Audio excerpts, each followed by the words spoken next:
Al Cierre con Andrés Mompotes.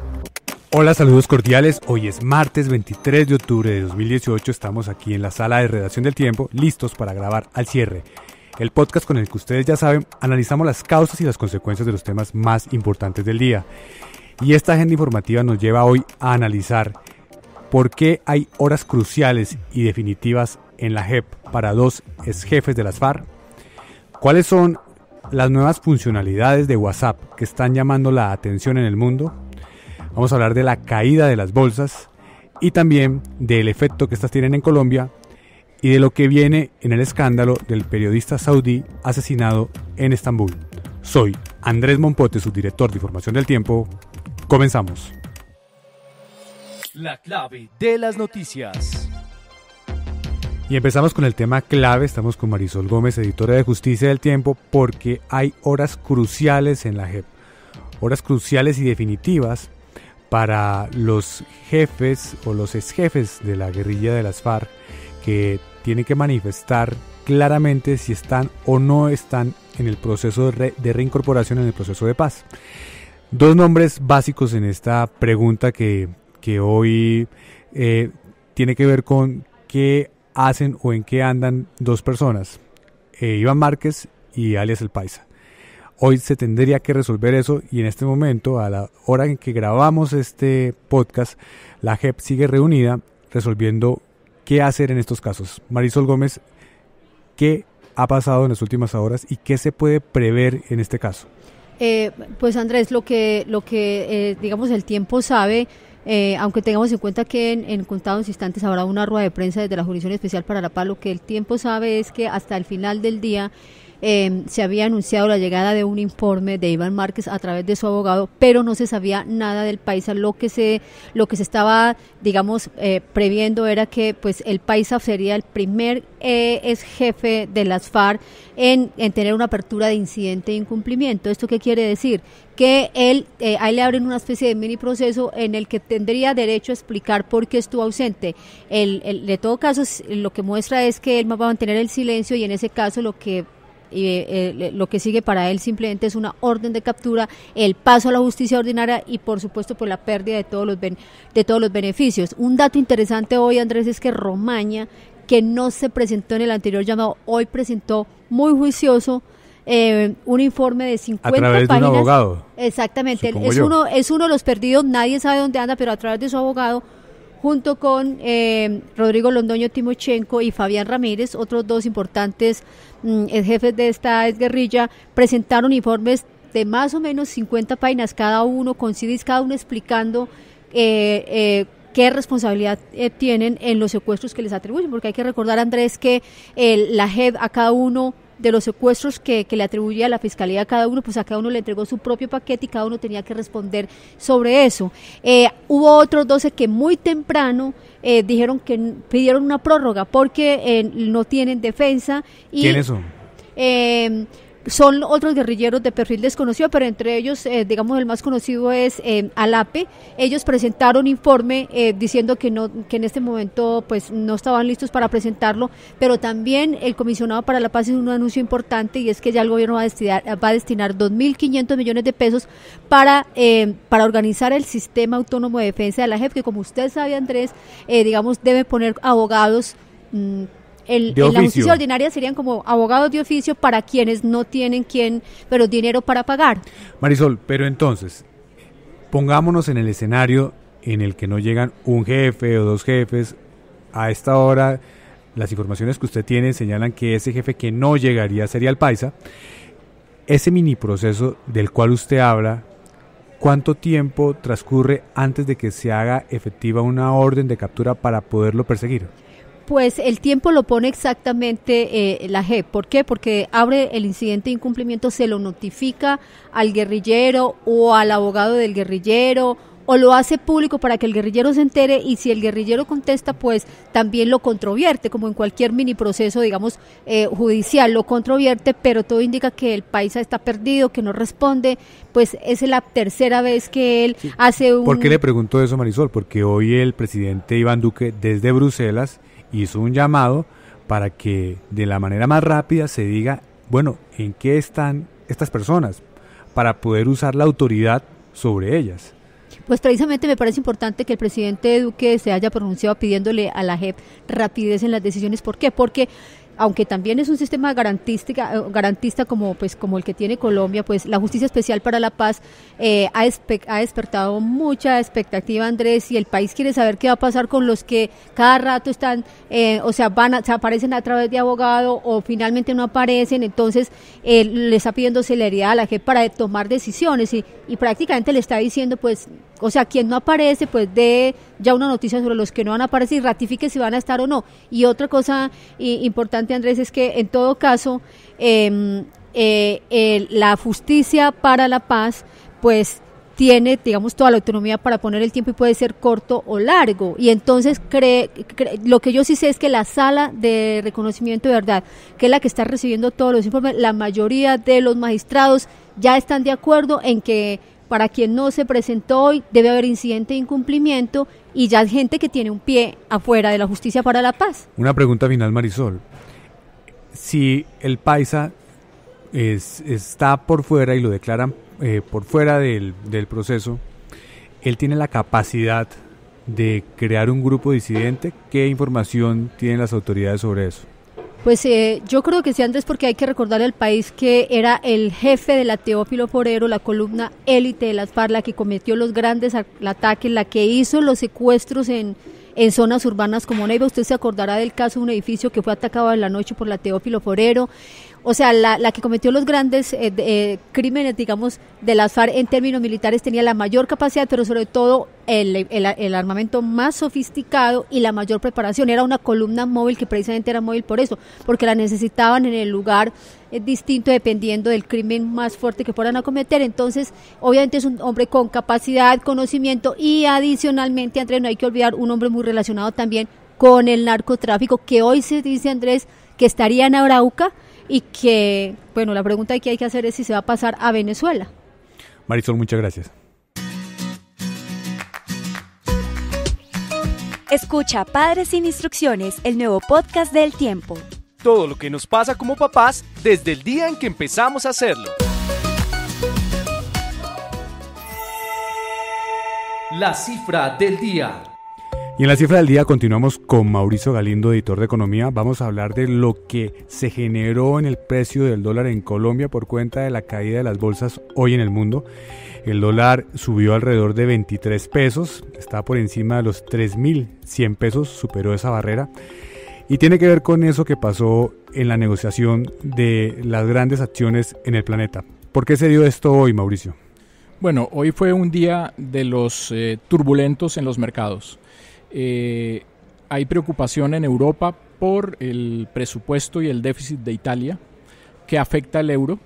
Hay preocupación en todo el mundo desde hace tiempos, pero revive y sale cíclicamente el tema de la guerra comercial y también por Arabia Saudita, por la crisis luego de la desaparición y el asesinato del periodista saudí. Y adicionalmente a eso, Arabia Saudita, frente a las sanciones que hay contra Irán que reducen la oferta mundial de petróleo, dijo que ellos, los saudíes, están dispuestos a sacar el petróleo que sea necesario para que haya abastecimiento en el mundo.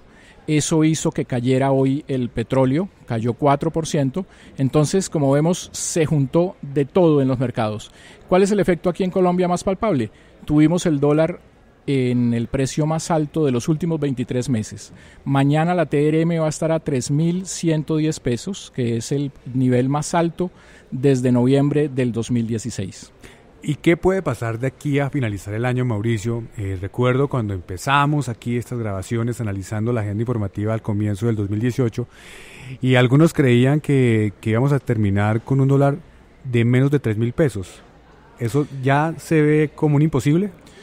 El dólar podría estar eventualmente por debajo de 3.000 pesos, pero es que esas oscilaciones de muy corto plazo en realidad no son tan importantes como la tendencia. La tendencia desde abril sí es a subir. En abril teníamos el dólar cercano a 2.700 pesos, es decir que hoy, 6 meses después, tenemos el dólar 400 pesos por encima.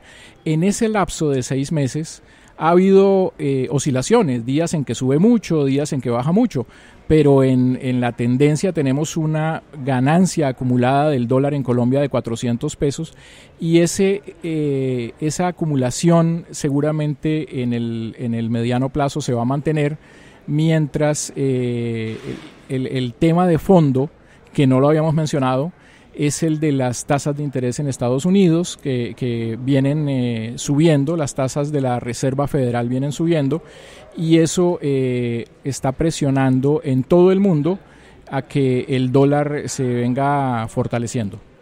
Bueno, entonces, por ahora no vemos síntomas claros de que la situación geopolítica internacional vaya a cambiar, ni tampoco que lo que tiene que ver con la Fed se vaya a mejorar, o sea que vamos a tener turbulencia y seguramente un dólar muy costoso en Colombia. Sí, así va a seguir la tendencia en las semanas que siguen. Mauricio, muchas gracias. Muchas gracias. Lo más leído en eltiempo.com. Y seguimos con lo más leído, tiene que ver con una noticia de tecnología. El titular que aparece en eltiempo.com es: lo nuevo de WhatsApp, audios en cadena y el modo oscuro. ¿Qué es eso, Wilson Vega, editor de tecnología? Pues Andrés, buenas, ¿cómo le va? Porque resulta que WhatsApp ha estado en unas par de semanas de novedades y se acuerda que hace rato hablábamos de que se activó un modo vacaciones, que cuando se despliegue para todos lo que va a permitir es que usted diga: no quiero que de este grupo me lleguen notificaciones. Pues esto es algo más o menos parecido, que lo que busca es evitarle a usted tener que interactuar a toda hora con un mensaje, y por ejemplo, si le llegan una sucesión de audios, con que le dé play al primero, los va a escuchar todos. Es básicamente para quienes no quieren estar todo el tiempo pendiente de eso, para liberarse un poco, prestar atención solo parcialmente. Y si lo que usted quiere es usarlo de noche en un sitio como una sala de cine, que no debería hacerlo, o en la habitación, usa el modo oscuro para que no alumbre tanto la pantalla y no se le cansen tanto los ojos. Es básicamente un tema de usabilidad, de garantizar que no sea tan invasivo en el ejercicio de revisar los mensajes en la noche. Sí, lo que está haciendo WhatsApp es asumir que ya es mucho más que una herramienta de uso ocasional y que hay muchos otros espacios en donde usted puede tener que necesitar su mensaje, a veces contestarlo incluso, pero no va a poder usar el celular completamente. Entonces esto le da a usted una serie de opciones. Una vez más, es Facebook, que es la dueña de WhatsApp, entendiendo que el futuro no está en su red social, sino en el ecosistema de aplicaciones que creó alrededor. Y creo que lo entienden muy bien, porque ya hace parte de una manera vital, esencial de la manera en la que las personas se comunican y viven, especialmente en este lado del continente, porque mucha gente no sabe que hacia el otro lado, hacia el lado asiático, hay otro tipo de redes de mensajería que son las que mandan la parada. Es WeChat, que si usted compara hace esto y mucho más. Por ahora la actualización está disponible para los usuarios de la más reciente versión de iOS, o sea iPhones, pero poco a poco se empezará a despegar también en los teléfonos Android. Wilson, muchas gracias. Ahora escucha los podcasts del Tiempo también en iTunes. Lo que viene para su información. Y en lo que viene vamos a hablar de un tema internacional, tiene que ver con cuál será la suerte del heredero al trono en Arabia Saudí, el príncipe heredero Mohammed bin Salman, quien en este momento está bajo los ojos del mundo porque algunas de las versiones alrededor del asesinato del periodista saudí Jamal Khashoggi, que fue asesinado en el consulado de ese país de Arabia Saudí en Estambul, pues hay algunas versiones que señalan que el príncipe heredero estaba enterado, y eso obviamente cambia mucho de la geopolítica mundial en este momento y tiene que ver con las presiones para conocer la verdad. Estamos en este momento con Eduard Soto, editor internacional de Tiempo. Eduard, ¿qué se ha sabido de nuevo hoy en esta novela policíaca que aterra al mundo? Andrés, ¿qué tal? Un saludo para usted y para los amigos navegantes del tiempo.com.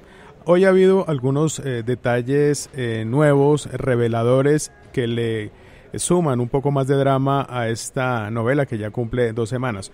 Lo primero es que informaciones de la cadena británica Sky News dan cuenta de que al parecer fueron encontrados algunos restos del periodista asesinado en un jardín de la casa del cónsul saudí en Estambul. Precisamente ese cónsul se fue de Estambul pocas horas antes de que las autoridades turcas finalmente obtuvieran el permiso de registrar esa residencia donde supuestamente se habría hecho ese hallazgo. Es decir, esto echa por tierra la versión de que habrían llevado el cuerpo a una zona boscosa por fuera de Estambul.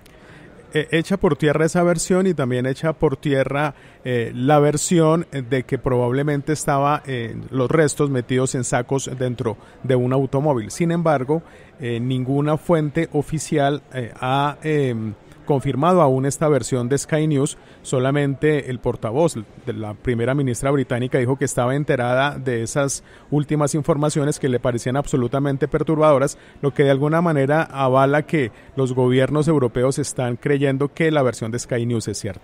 Los gobiernos europeos no le han creído desde el principio a Arabia Saudí, pero la pregunta, Eduard, es ¿cómo se van a comportar en relación con el príncipe heredero del trono? ¿Quién es el que ha estado mencionado en este caso? Esa es la gran pregunta, Andrés, porque, digámoslo, en el plano interno, el príncipe heredero sigue firme en su camino hacia convertirse en rey. En el plano externo, los gobiernos, particularmente el gobierno de Turquía, que ha sido el que más ha presionado, se ha cuidado de no mencionarlo y de no intentar involucrar ni al príncipe ni al rey en lo sucedido.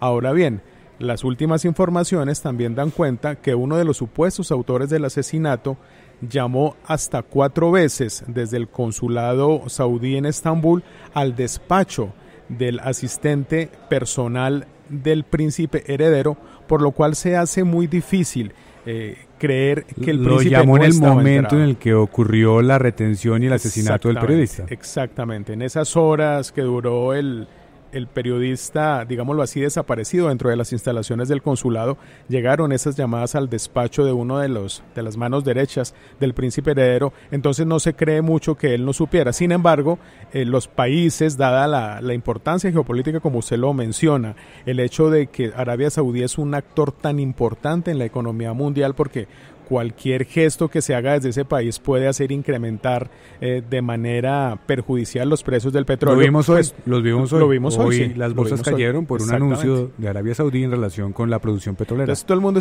todos los gobiernos están tomando ese asunto con pinzas, hasta el punto de que, por ejemplo, hoy el presidente Donald Trump se atrevió a decir que esa era la peor operación de encubrimiento hecha en la historia, y que él más o menos se lavó las manos y delegó en el Congreso de su país si van a aplicar o no sanciones contra el régimen, o al menos contra algunos responsables del régimen saudí, y obviamente no mencionan ni al rey ni mencionan al príncipe. Eduardo, ¿vio la foto en la que el príncipe le da el pésame al hijo del periodista? Sí, ese es un mensaje también un poco perturbador, porque todo hace pensar que de alguna manera la corona saudí está detrás del asesinato. Sin embargo, el príncipe y el rey invitaron a uno de los hijos de Khashoggi y a alguno de sus familiares a expresarles sus condolencias de manera pública y a estrecharles la mano. Entonces, no sabemos qué tipo de presiones pudo haber habido, si es que las ha habido o si es que definitivamente la familia Khashoggi piensa que la monarquía no tuvo que ver con el asesinato de su padre. Seguiremos muy pendientes, Eduard. Muchas gracias. Nos despedimos, los invitamos a que nos acompañen mañana al finalizar la tarde aquí en eltiempo.com. Feliz descanso.